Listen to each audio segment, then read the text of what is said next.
जुड़ी हुई Nicole Daniel. आज मैं आप लोगों के साथ एक ऐसे महत्वपूर्ण बात को शेयर करना चाहती हूँ जो हम विश्वासियों के जीवन में बहुत ही इम्पोर्टेंट पार्ट है, वो है विश्वास, फेथ। और हम बाइबल के अंदर कई प्रकार के विश्वास को देखते हैं, तो आज मैं एक ऐसे प्रकार के विश्वास को आपके साथ शेयर करूँगी जो मैं अपने व्यक्तिगत जीवन में अप्लाई करती हूँ।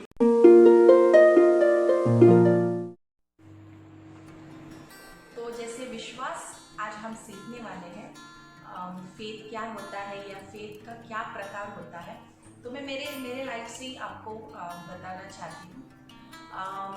फेथ कई प्रकार के बाइबल के अंदर हम देखते हैं। कुछ ऐसा विश्वास होता है जो शॉर्ट टर्म होता है, मतलब विश्वास किया तो मुझे वो चाहिए, ऐसे प्रकार का विश्वास होता है।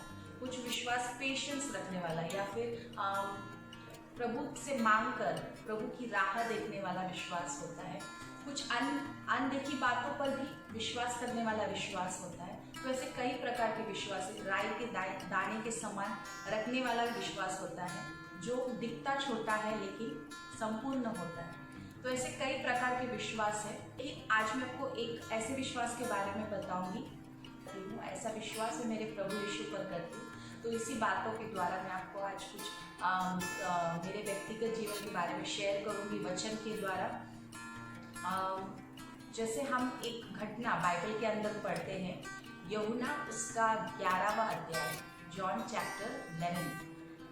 ये एक लाजरस के बारे में कहानी है या फिर हम कह सकते घटना है। जैसे आप लोग बाइबल रीडिंग करते हो या हम प्रचार में भी सुनते हैं इस वचन के बारे में। लाजरस जो ऐसा व्यक्ति था जो मर चुका था, लेकिन प्रभु यीशु मसीह ने उसे जिंदा किया। वो मार्ता और मरियम का भाई था और बीमार होने के कारण वो मर जाता है। इसके बाद प्रभु यीशु मसीह, जिसको बात पता चलती है कि लाजरस मर चुका है, फिर भी 4 दिन के बाद प्रभु यीशु मसीह उस बैतनी गांव में आता है। और जब प्रभु यीशु मसीह आता है तो मार्ता और मरियम, जो प्रभु यीशु मसीह का वचन हमेशा सुनते हैं, हम बाइबल में देखते हैं, और प्रभु यीशु मसीह भी उनसे बहुत प्यार करते हैं, मार्ता से, मरियम से और लाजरस से। लेकिन फिर भी प्रभु यीशु मसीह को मालूम होने के बाद भी प्रभु यीशु मसीह 4 दिन के बाद उस गांव में आता है। और आने के बाद भी वो डायरेक्टली उनके घर पर नहीं जाता, बल्कि मार्ता और मरियम प्रभु यीशु मसीह से मिलने जाती है और प्रभु यीशु मसीह से ये कहती है कि प्रभु, अगर आप यहाँ पर होते, हमारे साथ में होते, तो हमारा भाई नहीं मरता।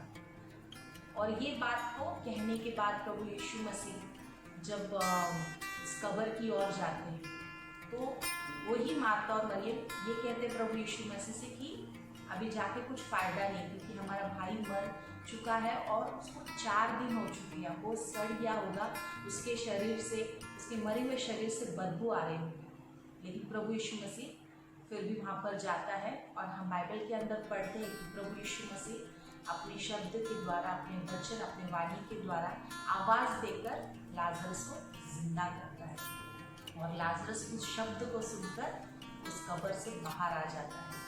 तो ये कहानी हम बाइबल के अंदर पढ़ते हैं, ये कहानी को हम जानते हैं। लेकिन मैं आपका ध्यान एक ऐसे वचन की तरफ लेना चाहती हूँ, उसका 22वां वचन, 22 वर्स जो है,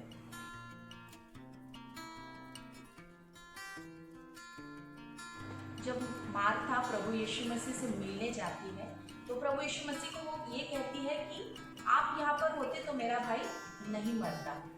और उसके बाद वो एक शब्द कहती है, एक ऐसा स्टेटमेंट देती है कि अभी भी मैं जानती हूँ कि मैं मेरे परमेश्वर से, मेरे प्रभु से जो कुछ मांगूंगी वो मुझे देगा।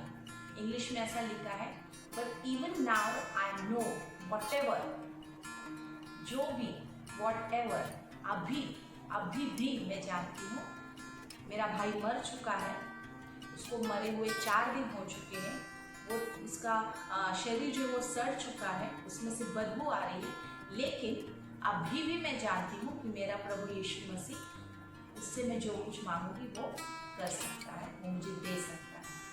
तो ऐसा विश्वास मैं मेरे जीवन में मेरे परमेश्वर के ऊपर करती हूँ। और ये वचन जो है मुझे हमेशा मेरे तकलीफ के वक्त या फिर मेरे ट्रायल्स के वक्त, जब ऐसा लगता है कि प्रभु यीशु मसीह है इस परिस्थिति में है या नहीं है, किधर है, या मैं अकेली पड़ गई हूँ। ये ऐसे सिचुएशन में जब मैं इस वचन को पढ़ती हूँ वर्स 22, तब मेरे अंदर एक मेरे विश्वास को बूस्ट कर देता है कि अभी भी इतना सब कुछ हो चुका है, लेकिन अभी भी मैं जानती हूँ कि मेरे परमेश्वर से जो कुछ मांगूंगी वो मेरे लिए करेगा। तो हम हर एक के जीवन में ऐसा कोई ना कोई वचन है जो हम हर एक को हमारे विश्वासी जीवन में हमेशा एनकरेज करता है। हम शुरुआती तौर पर जब हम प्रभु यीशु मसीह को जानने लगे, फिर हमारा विश्वासी जीवन का एक शुरुआत हुआ, तो हम हर एक के जीवन में कुछ ना कुछ एक वचन है पवित्र शास्त्र में से। वैसे मेरे जीवन में ये वचन है जब मैंने प्रभु को जानना, उसके प्यार को जानने का कोशिश किया। और इस अध्याय के अंदर जब हम पढ़ते हैं, आप अपने घर पर इसको रीडिंग करना, इसको पढ़ना ध्यान से, तो आपको पता चलेगा कि प्रभु यीशु मसीह लाजरस से, मरियम से, मार्था से प्रेम करता था। और जब लाजरस मर गया तो प्रभु यीशु मसीह वहाँ पर रोया। और जब प्रभु यीशु मसीह को शुरुआत में हम रीडिंग करते हैं, जब पढ़ते हैं, तो प्रभु यीशु मसीह ये कहता है कि ये जो कुछ हो रहा है, प्रभु यीशु मसीह को पता चलता है कि लाजरस बीमार है। तभी प्रभु यीशु मसीह बोलता है कि जो कुछ हो रहा है वो उसकी महिमा के लिए हो रहा है, प्रभु यीशु मसीह की महिमा के लिए हो रहा है। तो हम विश्वासी के जीवन में अगर परमेश्वर हमसे प्यार करते हैं, तो हमारे जीवन में हम कभी कभी सोचते हैं कि ये परिस्थिति में इतना देर क्यों लग रहा है, मेरे प्रार्थना का जवाब क्यों नहीं मिल रहा है, या मेरा प्रभु क्यों नहीं आ रहा है मेरे मदद के लिए। लेकिन ऐसा नहीं है, प्रभु कभी लेट नहीं होता है। जैसे यहाँ पर हम देखते 4 दिन के बाद प्रभु यीशु मसीह आए, लेकिन प्रभु यीशु मसीह ने देर नहीं किया। प्रभु यीशु उसके वक्त पर आया, जो समय उसने तय किया था। वैसे ही हमारे जीवन में भी प्रभु ने एक समय तय किया है कि हमें भी हमारे परिस्थिति से बाहर निकाले। तो प्रभु यीशु मसीह हमसे प्यार करता है, इसलिए हमारे जीवन में कभी कभी ऐसी कुछ घटनाएं या ऐसी कुछ बातें होती है जिसके द्वारा प्रभु की महिमा होती है। और हमारे परिस्थिति में जब हम सोचते हैं कि हम अकेले हैं, डिप्रेस्ड है, और फिर एक डिप्रेशन हमारे जीवन में आ जाता है, या कुछ ना कुछ प्रॉब्लम्स के द्वारा हम एकदम निराश हो जाते हैं।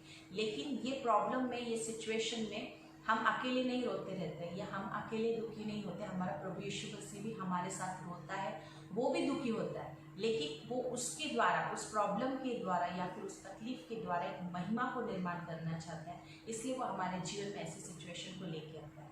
और जो प्रभु के बच्चे हैं वो हमेशा अपने फेथ को, विश्वास को इसी प्रकार रखे जिस प्रकार मार्था ने ये विश्वास रखा कि अब मेरा भाई मर चुका है, उसको सड़ के 4 दिन हो चुके, वो कब्र में है, बंद है, अभी कुछ होप नहीं है, इसमें से कुछ उत्पन्न नहीं हो सकता, इसमें से कुछ बाहर नहीं निकल सकता। फिर भी मैं जानती हूँ कि मैं मेरे परमेश्वर से जो कुछ मांगूंगी वो मुझे देगा।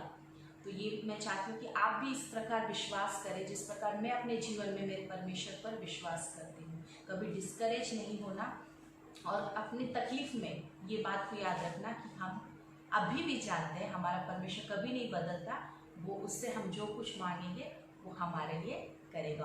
प्रभु यीशु मसीह आपसे प्यार करता है, आपके लिए, आपके साथ वो रोता भी है, लेकिन आपके जीवन में जिस प्रकार लाजरस के जीवन में मिरेकल हुआ, हमारे जीवन में भी वैसा मिरेकल हो सकता है। तो मैं विश्वास करती हूँ इस वचन के द्वारा परमेश्वर ने आपको आशीष दी है।